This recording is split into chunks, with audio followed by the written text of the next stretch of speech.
Hello everybody, welcome to another video. Today is the 5th of December. Today we're doing a frontline update focusing on the Bakhmut front because over the past couple of weeks, the Russian forces have conducted advances along the northern and southern flanks of Bakhmut and directly to the west of the city itself. And in particular, over the past 3 days, there have been several new developments that I want to go over in detail. And additionally, we'll be doing a topographic analysis of the front line to help us better understand Russia's local objectives and Ukraine's defensive capabilities in this region. We're going to start off with the northern flank. Before we get into the actual developments from the past couple of days, I want to go over some historical context.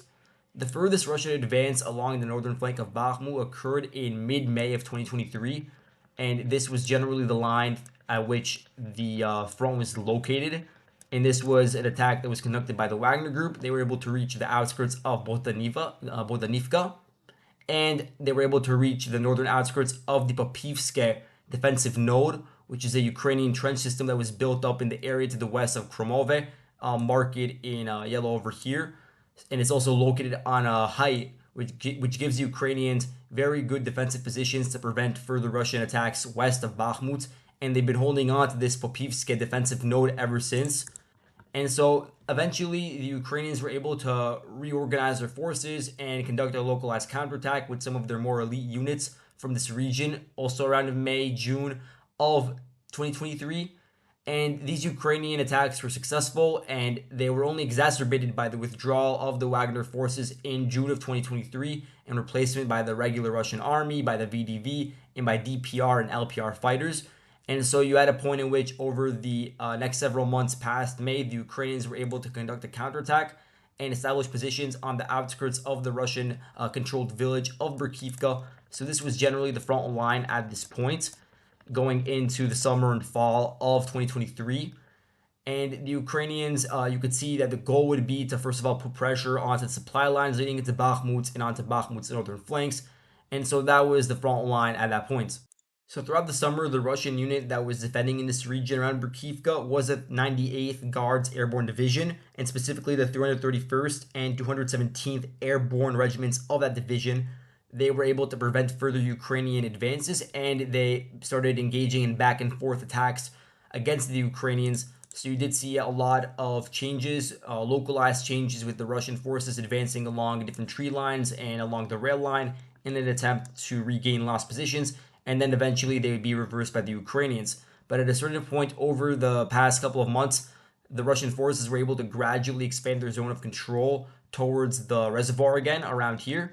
And then from there, they were able to galvanize on these new forward positions and continue gradually expanding along the rail line. So this was the main Russian vector of attack, with their infantry supported by a large artillery component in this region, able to overrun the Ukrainian trenches in this region and also the tree lines adjacent to this pond.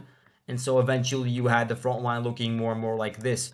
So a couple of weeks ago, the two airborne regiments I was talking about, they organized their forces and conducted mechanized assaults further to the south, and they were able to advance through open fields and take over additional Ukrainian forward positions in the area between Berkivka, where you had the previous front line that was the most favorable to Ukraine, towards the previous line, which was the Wagner line from May, in the direction of Bohdanivka and the Ukrainian defensive node around Popivske.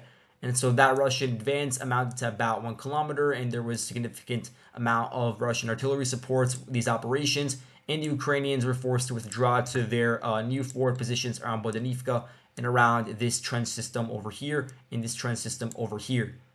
And now looking at the more recent news, here we have a geolocated video released by a Ukrainian source, and it shows one of their drones spotting a Russian soldier as he advances to the north of Bohdanivka along a tree line that is just adjacent to this local pond. So this is the pond, and this is the Russian soldier running along this path over here. This is not conclusive to give us an understanding of whether the area is under Russian control, but it does mean that more generally the Russian forces have been able to expand their zone of operations southwards towards the northern outskirts of this village. And then if we look a bit to the east of Bohdanivka, the Russians are continuing their offensive activities along the rail line. This is one of their strongest vectors of attack, and there is a bit of conflicting news in this area. So on December 4th, Russian sources reported that the Russian paratroopers were able to take over the Valyanovsky nursery And so this is this like farm facility with several houses that is located over here. That was the initial Russian claim. And so far, I haven't seen any updates on Deep State's map about this particular region. And the reason why I bring up Deep State is because it's a pro Ukrainian source, but they have been able to acknowledge the Russian advances along this region.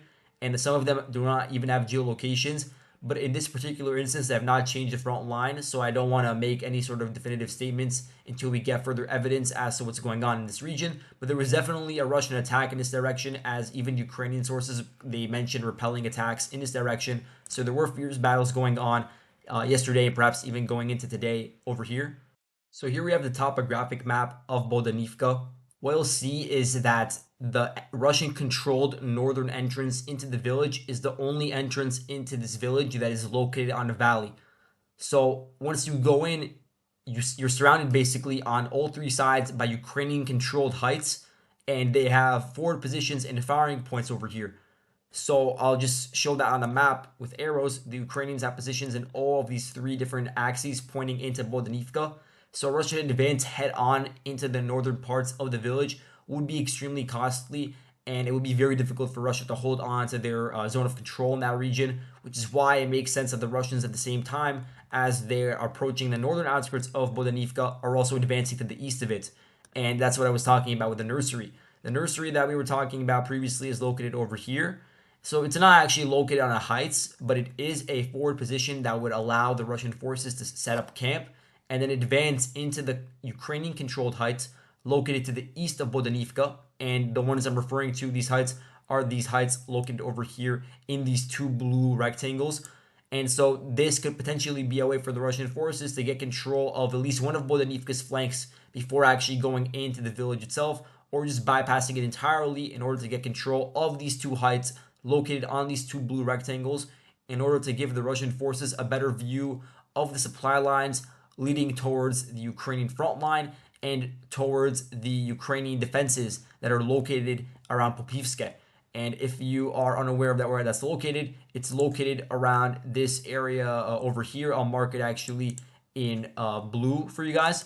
The Popivske fortification system is around here, and it really does expand over a rather large piece of territory that does not even encompass this entire perimeter, as there are other trenches scattered over here. But generally, this is an area that the Ukrainians have set up a lot of defensive positions. What you'll notice is that parts of it are located on the high ground. The parts that are located on the high ground are the ones that are on the 0506 road. The ones that are to the south of it are generally located on lower elevation, but they are supported by the cover from Bohdanivka's eastern flank. But given the Russian attacks, it seems like the Russians want to change that state of affairs. Now, looking to the north of Kromove, the Russian forces have also launched a new vector of attack. So Deep State reported a Russian advance that amounts to around 600 meters if we measure it in its full width. And the previous front line, I'll mark it in blue, looked something like this. The Russian forces were able to advance through open fields to the north of Kromove and secure a key Ukrainian forward trench, which is located in this red square over here. And so the Ukrainians are forced to fall back to their more developed trenches around the 0506 road, as we were talking about, located in this red rectangle. And the process of clearing out this trench is going to be extremely difficult, as the Ukrainians, first of all, have an experienced garrison over here, but also the trenches themselves being located on a height and just being so intricate makes it very difficult to overrun head on. So the Russians will be making great use of their artillery component on the Bakhmut front. The Ukrainian defenders are mainly from the 21st Samra Battalion of the 56th Motorized Brigade, and then you also have elements of Ukraine's 77th Air Mobile Brigade. And really, the overarching goal for why the Russian forces are so interested in dislodging the Ukrainian positions in Popivske and in the Ukrainian-controlled heights around the 0506 road is because this would allow the Russians to have way more freedom of movement in the general area located to the west of Bakhmut and to the east of the Donbass Canal. The Donbass Canal is located over here. So the Russian forces would definitely have more freedom of movement without being worried about reconnaissance and being fired upon by the Ukrainian side if they were to secure this region. And that includes freedom of movement towards Ukrainian-controlled strongholds like Ivanivske and even towards Kalinina, which is a suburb of Chasiv Yar, or further south, looking at Klishchiivka, which we're going to do in a second. Before, we're going to actually look at the area to the west of Bakhmut, specifically in the Dachas. So, according to Deep State, the Russian forces were able to get control over this polygon over here. So, there was a minor Russian advance through some of the rural dachas that were retaken by the Ukrainian side in July of this year. Initially, Russia controlled them, but they were pushed out due to the fierce Ukrainian resistance. But again, for now, this is a relatively small advance. And lastly, Deep State also reports that the Russian forces were able to advance through a forested area along this vector of attack that I'm marking in red, southwards towards Klishchiivka and towards the Ukrainian fortification system that is very important in them continuing to control and dominate the Klishchiivka Valley. So the Russian advance in this region amounts to a total of about 400, 500 kilometers. And it also spans some of the areas like the fields just in the north of the Klishchiivka rail line. So there has been a general increase in the Russian pressure along the entire village itself. In the wider Klishchiivka area, the main Ukrainian defenders are from the 80th Air Assault Brigade. You also have elements of the 22nd Mechanized Brigade and the 93rd Mechanized Brigade. Some of the Ukrainian units that were involved in the Bakhmut counteroffensive during the summer, they're still in this region, although they have a more diminished presence due to months of fighting. A lot of them have been rotated out, and so that includes units like the 5th Assault Brigade and the 3rd Assault Brigade further south. But nonetheless, you have the Ukrainian garrison I mentioned in Klishchiivka. A lot of them are manned within this trench over here. This is a very important trench. It's located on the height that overlooks Klishchiivka itself and the surrounding regions, as can be seen by this topographic map which depicts Klishchiivka. And you can see the fortification system I was mentioning located in the blue perimeter, and the red outline is the current front line generally. Well, sees the Ukrainians in the summer of 2023. The reason why they were able to conduct advances and eventually take over Klishchiivka is because of their coalescing of control over the heights located to the west of Klishchiivka more generally, so within this red rectangle. But at a more local level, there was still very fierce Russian resistance. But taking over this trench system over here, they were able to establish a forward defensive node located on a very, very high elevation that was used to attack the Russian forces and really did force them to withdraw due to their own safety, really, because a lot of the positions located on the valley were untenable. And so now the Russians are reversing course and beginning to attack the Ukrainian fortification systems from the north. Again, doing that head on could be very dangerous given the Ukrainians do have the prepared lines over here. But by increasing pressure and perhaps attacking the trench systems from new directions, they could be able to decrease or increase the pressure onto the Ukrainian forward positions in this region, as we've seen occurring across the rail line as well. We've seen a lot of Russian pressure trying to reestablish their positions along that rail line that were lost during the fall of 2023.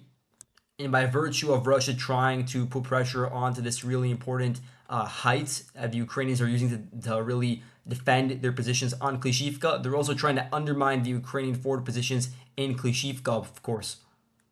And so that's all I have for you guys for now. Thank you guys so much for watching. And if you guys like this shorter style of videos, then tell me in the comments. Thanks again, and goodbye.